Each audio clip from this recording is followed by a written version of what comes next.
So yun mga kalapatids, ito yung mga warriors natin na natira nandito. Meron pa nga tayo ditong 3 weeks pa lang. Ayan yung blue bar na white flight. Ayan. Dito muna kayo, iwan ko muna kayo ha. Ilang araw lang. Ayan, pinuhanan natin ng tubig yan Sasapat na yan kasi nung nagbagyo kami ganyan din ginawa ko Tapos ayan, may stock silang pagkain dito. Sapat lang yan para hindi sila magutuman. Di bali maubos yung pagkain, wag lang yung tubig. Kaya dinamihan ko to. Halos mapuno yan mga kalapatids. Yan. Sana pagbalik ko okay pa sila dito. Wala naman natang bagyo. Okay naman yung panahon. Tsaka nakatali naman to. Ayan may mga tali yan. Secured naman to. Para maiwanan ng ilang araw. Importante lang may tubig sila.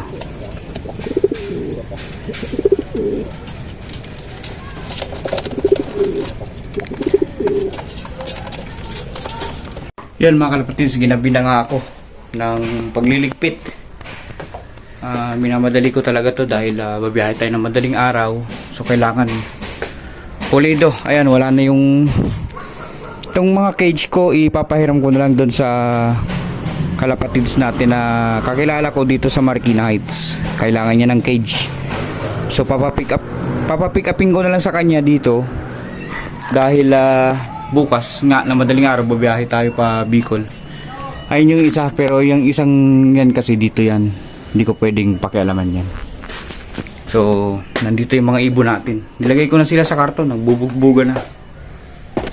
Pinatay ko yung ilaw kasi pa rin kakakitaan sila. Bubugbugan. Yan, nandito sila mga kalapatids. Sana maibiyahe natin sila ng maayos sa pauwi ng Bicol. Ayun yan, 8. Huwag kayo mag-away-away. Yan. Pag may ilaw, pag nagkakakitaan sila, mag-away-away sila. Kaya pinapatay ko yung ilaw. Wawalisin ko lang yung mga kalat dito. Tapos pakita ko sa inyo sa taas kung ano yung sistema nila doon.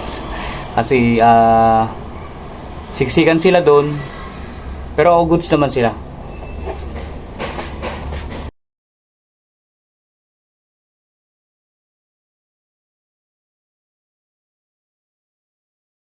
So yun mga kalapatids, itong mga kahoy na to ginastusan ko din to mga 2x2, kaya hindi ko yan di-dispose. Tingnan ko na lang pagbalik ko galing Bicol kung ano yung magagawa ko. Ito bago lang din to, pangkuskos ng pupo nila. Tara, kaya tayo, silipin natin sila doon. Dito sila mga kalapatids. Ayan. Behave kayo dyan ha. May tubig, pagkain kayo dyan. Huwag kayo mag-aaway. Imposible hindi kayo mag-aaway dyan. Pero good luck sa inyo.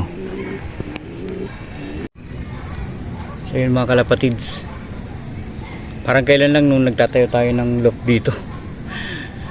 Pinaghirapan ko din yan. Pag out ko sa trabaho, diretso dito. Pagkagising, diretso dito. Kasi yun yung pagmamahal natin sa kalapate, sa pag-aalaga sa kanila. And sa future sana makasali tayo sa karera. Pero hindi pa man nangyayari. Naunahan na tayo nitong pinagdadaanan natin ngayon. Pero okay lang, hindi tayo susuko. Meron pa naman tayong pambato, yung mga nandyan sa likod natin. Sila yung isasalang natin sa summer race. Sana supportahan nyo yung aking journey dito sa pagkakarera ng kalapate. Ina-accept ko yung challenge. Hindi ako nawawala ng pag-asa kahit ganito yung nangyari. Alam ko may mas magandang mangyayari kung kailan man yun. Hindi ko alam, pero gagawin ko pa rin yung best ko para one day makapagtayo tayo ng maayos na loop sa isang hindi bawal or hindi maigpit na community kagaya dito sa kinalalagyan ko. Pero syempre Huwag tayo mag-focus dun sa negative side na nangyayari. Dun tayo sa positive lagi. Malay mo may reason kung ba't nangyari to. Siguro hindi rin hinayaan ni Lord na makadisgrasya ako dahil anong na nga to, 4th floor, nasa bubong, tapos malakas yung hangin. Baka malay mo iniiwas lang tayo sa disgrasya. Yun na lang yung ipasalamat natin dahil hindi tayo nakakumit ng anumang disgrasya na pwedeng magpahamak sa iba at magkaroon tayo ng pananagutan. So bukas update ko ulit kayo. Babiyahin natin yung mga kalapati natin pa Bicol.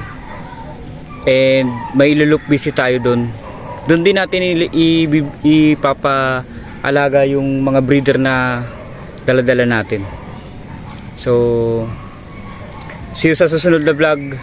Magandang gabi mga kalapatids.